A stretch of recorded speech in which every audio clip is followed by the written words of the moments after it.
You okay? Marcus Williams asked the question softly, his deep voice slicing through the cold December wind. The woman didn't answer at first. She was slouched on a stone bench just outside the towering glass doors of the firm's downtown Chicago office. The night had emptied of its party magic. On were the clinking glasses, the holiday jazz, the polite laughter. What remained was bitter wind, leftover confetti sticking to the sidewalk, and Victoria Reynolds, head of corporate strategy, wrapped in a glittering dress now dull in the low light. Her arms wrapped around herself. She didn't lift her head. Marcus took a step closer. "Victoria, it's freezing. Let me take you home." Still no answer. He crouched beside her, and that's when he saw. Either mascara was streaked, her breath shallow, her body trembling. She wasn't just drunk. She was utterly alone. There was no driver, no assistant, no friends lingering behind, just Victoria and him. With a quiet sigh, Marcus slipped out of his wool coat and gently wrapped it around her shoulders. "You can't stay out here," he murmured. "You'll get sick." Only then did her eyes flicker open, hazy, confused. "I missed my ride," she said, voice cracked. "They all left." "I'm here," he said simply.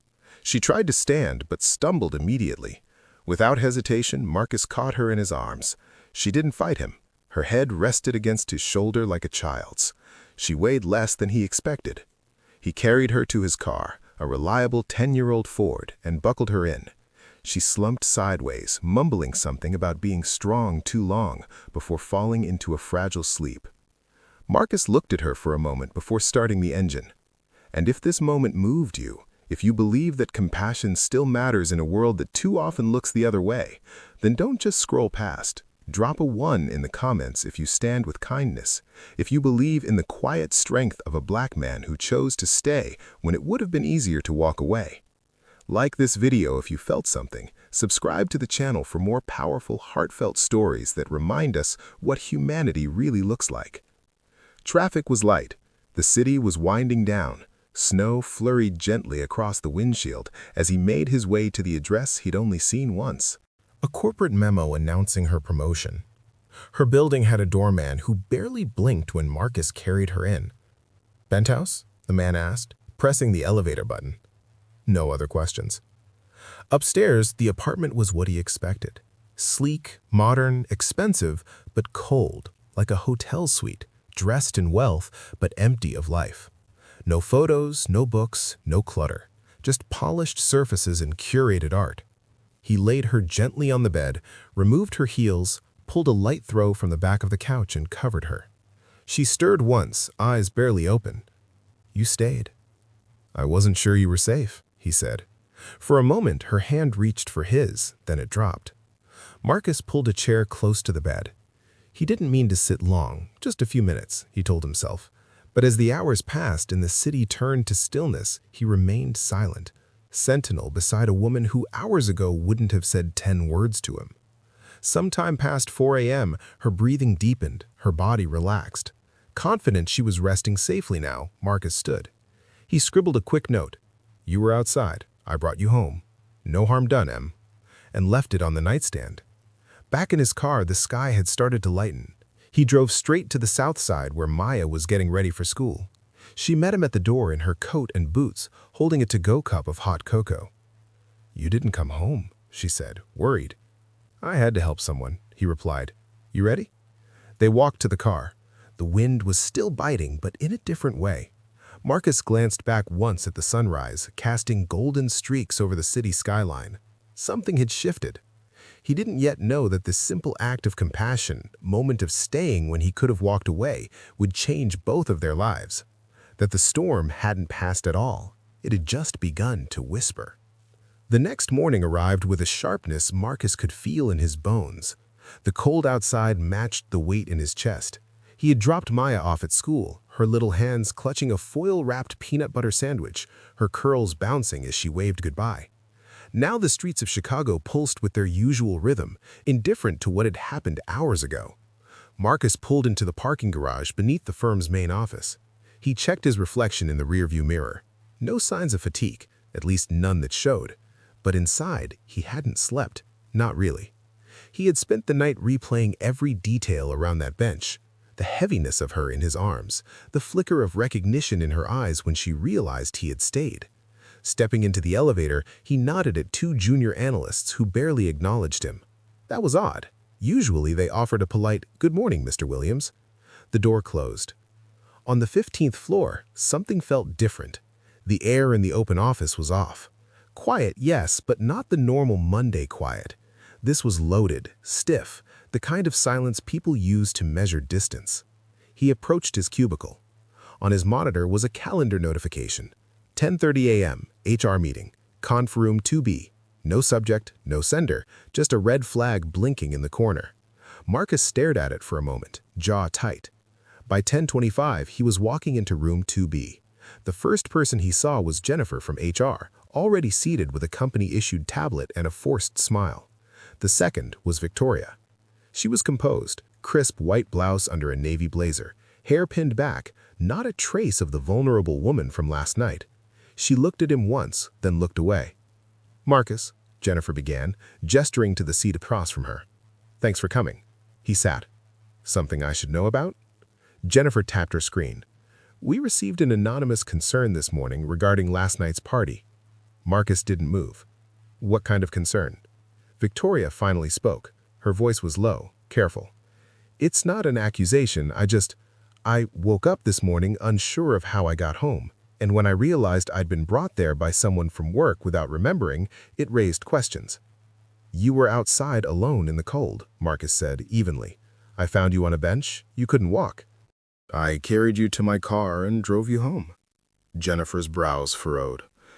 "Victoria, is that how you remember it?" I don't remember much," she said. "I remember being cold and then nothing." Jennifer's tone stayed gentle. "Marcus, this is an informal check-in, but while we clarify the circumstances, we're going to ask you to take administrative leave. It's not disciplinary, just procedure." He looked from Jennifer to Victoria. Her eyes didn't meet his. "I left a note," Marcus said, "next to your bed." Victoria flinched, just slightly. Jennifer closed her tablet. "You'll be on paid leave. It will suspend your credentials this afternoon. We just need space to make sure everything's clear." Marcus stood, the air suddenly too heavy to breathe. "Are you serious?" "It's just a precaution." He didn't argue. What was the point? Outside the room, the hallway seemed longer than it had ever been. The Christmas decorations were still up, red bows on cubicle walls, a small artificial tree near reception. They looked like lies now. Back at his desk, Marcus quietly powered down his computer. As he grabbed his coat, his phone vibrated. A text from Amanda, his old college friend, who was now a civil rights attorney. "You okay? Saw something weird about you on a firm gossip blog. Call me." Marcus clenched the phone in his hand. He drove home in silence. Maya would be at school until 3:30. The house was still. The framed photo of his father smiling in his postal worker uniform stared back at him from the mantel. He sat down in the armchair and let the weight settle. They didn't ask what happened. They assumed. He looked over at the small lockbox in the hallway closet. He hadn't touched it in years. It held only one thing, a flash drive. Years ago, he had started recording things, not out of paranoia, but habit. One too many meetings where credit vanished, one too many jokes that crossed lines. He had learned the hard way, black men didn't get the benefit of the doubt. He opened the box, inserted the drive into his laptop, scrolled past old folders labeled Q3 Budget Meeting and 2019 Diversity Committee until he found the one from last night. He clicked play. The audio crackled, but her voice was clear. "They all left. Even Tom. I was just sitting there like a damn ornament." Then his own voice. "You okay?" Silence. "I'm just tired of pretending like I belong in their world. They don't want me here either. I'm not drunk. Not really. Just empty." Marcus hit pause. She hadn't remembered saying that, but he had the proof she did, that she was coherent, vulnerable, real. But would it matter? He sat back and stared at the ceiling. This wasn't just about protecting himself anymore. Something deeper had been cracked open, somewhere between the glittering company gala and that silent elevator ride. A line had been crossed, and not in the way they thought. This wasn't a scandal. It was something far more dangerous. It was the truth. And the cost of it had just begun. The afternoon passed in a blur. Marcus stayed home pacing. He reheated leftover chili but didn't touch it. Outside, snow powdered the sidewalks like sugar. His street was quiet, a far cry from the polished world of downtown Chicago, where silence could carry accusations sharper than words. At 3:20 p.m., he pulled up in front of Mia's school. She ran to the car in her puffy lavender coat, her backpack bouncing behind her. She climbed into the back seat and buckled in. "You didn't go to work today?" "Nope," Marcus said, smiling in the rearview mirror. "Had a day off." "You never get days off." "Well, maybe I should start." She studied him for a second. "You okay, Dad?"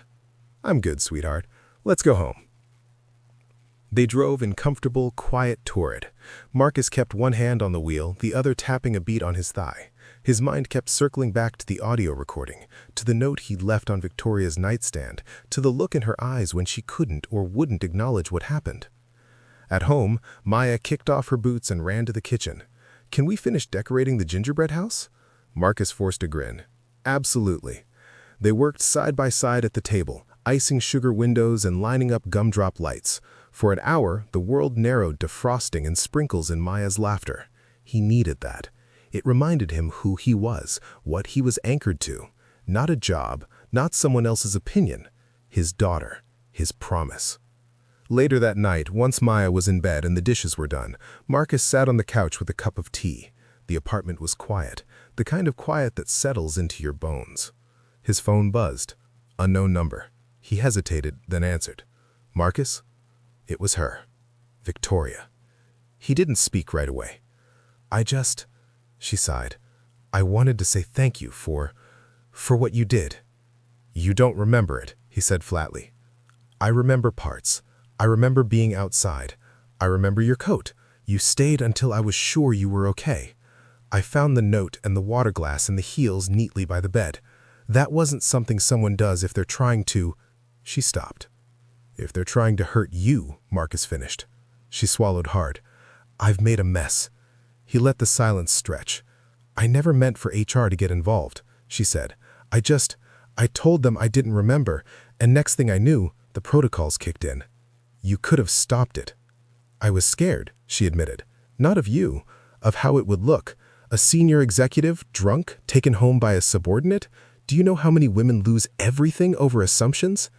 "And how many black men lose everything over them?" Marcus shot back. Silence again. But this one hit harder. "I'm sorry," she said, voice low. Marcus stared at the floor. "It's not just about sorry, Victoria. I've worked here 6 years, never missed a deadline, always stayed late. Mentored interns. You know how many times I've had to outwork people to prove I belong?" She didn't answer. "Now all it takes is one bad assumption and I'm on leave. I didn't ask for that." "You didn't stop it either." "I know." There was something in her voice now. Cracks.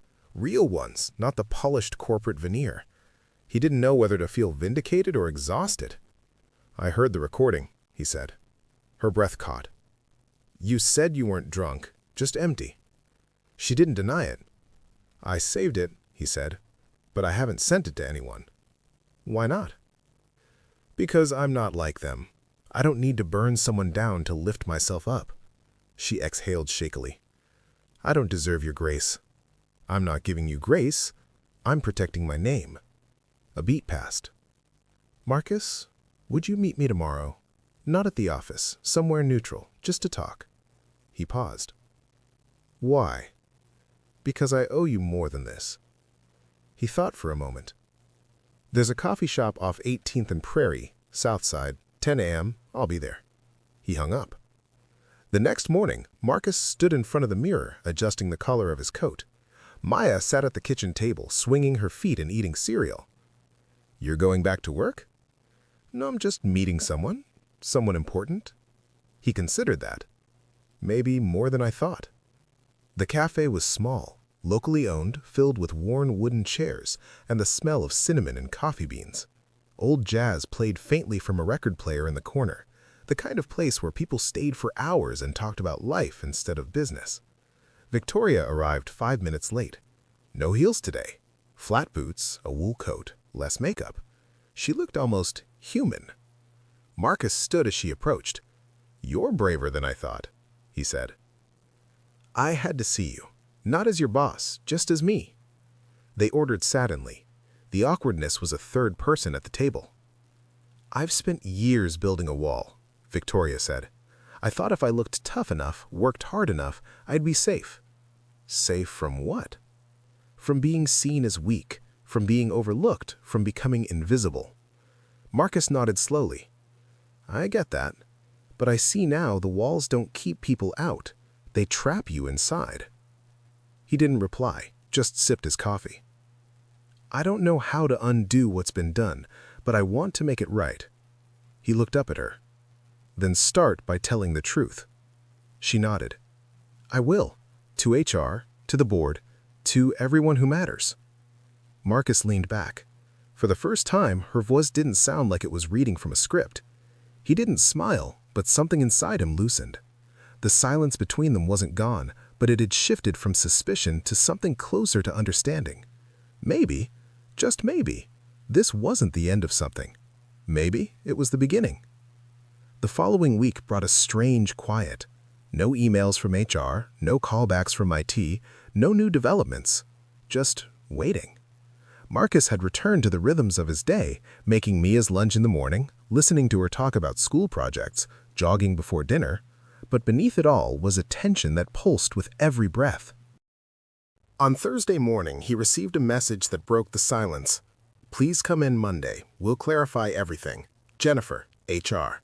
He read it twice. No subject line, no details, just a summons.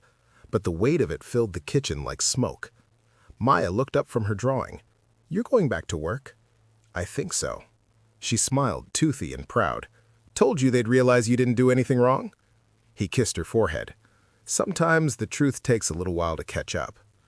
Monday came, and Marcus stepped back into the firm, sleek glass building with the awareness of someone walking into a courtroom. The security guard greeted him by name, but without warmth. The elevator ride to the 15th floor felt longer than usual. When the doors opened, the hush that followed was unmistakable. Some people looked away. Others didn't even glance up. Jennifer met him at the reception area and led him into the same small conference room as before. This time she wasn't alone. Victoria was already seated, dressed conservatively, hair pulled back. A man in a gray suit, someone from the board, Marcus assumed, sat beside her. "Marcus," Jennifer began, "thank you for coming. We've had time to look into the matter more thoroughly." Marcus nodded. "I hope that means fairly." Victoria spoke next. "I asked for this meeting. I want to set the record straight." The man in gray folded his hands.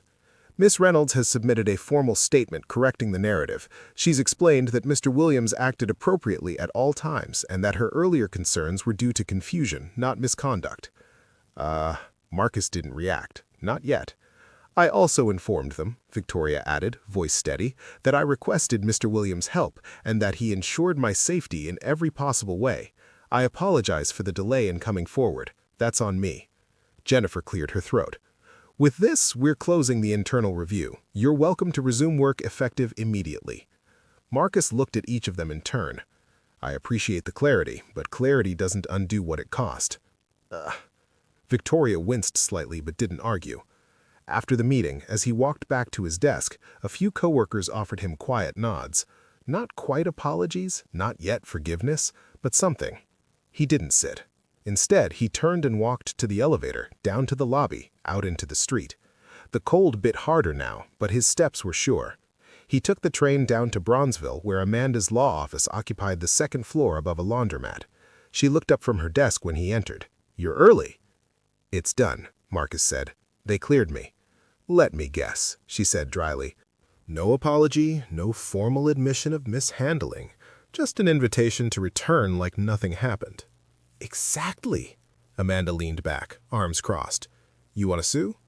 He shook his head. "Not yet. I want to understand something first. She raised an eyebrow. What's that? Why? She froze. Amanda sighed. Because power doesn't guarantee courage. Victoria's been climbing their ladder so long she forgot what it means to risk falling. Marcus nodded slowly. She said she wants to make it right, but words are easy. Amanda narrowed her eyes, then tested them. That night, Marcus received a message from Victoria. It wasn't a text, it was a voice recording. I don't know why I'm sending this. Maybe because talking is easier than writing. I need you to understand I wasn't scared of you. I was scared of the truth that being helped by you would force me to face. That I've spent years believing I had to be tougher than everyone else, especially the men, especially the black men, just to survive in this world.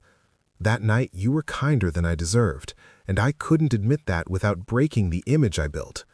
Her voice cracked near the end. Then, I'm sorry for the silence, for the harm. I hope someday you'll believe I meant that. Marcus replayed the message twice. He didn't respond right away. Instead, the next day, he invited her to lunch. They met at a small diner near the edge of downtown. Checkered floor, red leather booths, the kind of place that had been there since the 60s. Marcus ordered coffee. Victoria sat across from him, hands clasped tightly. I listened to your message, he said. Thank you for that. I meant every word. He studied her. You said you've been climbing a ladder your whole life. What if there's another way to lead? She tilted her head. What do you mean? I mean, what if leadership isn't about being harder than everyone else? What if it's about being real? About standing up when the easy thing is to disappear? She looked down at her coffee. Then I've been doing it wrong for a long time.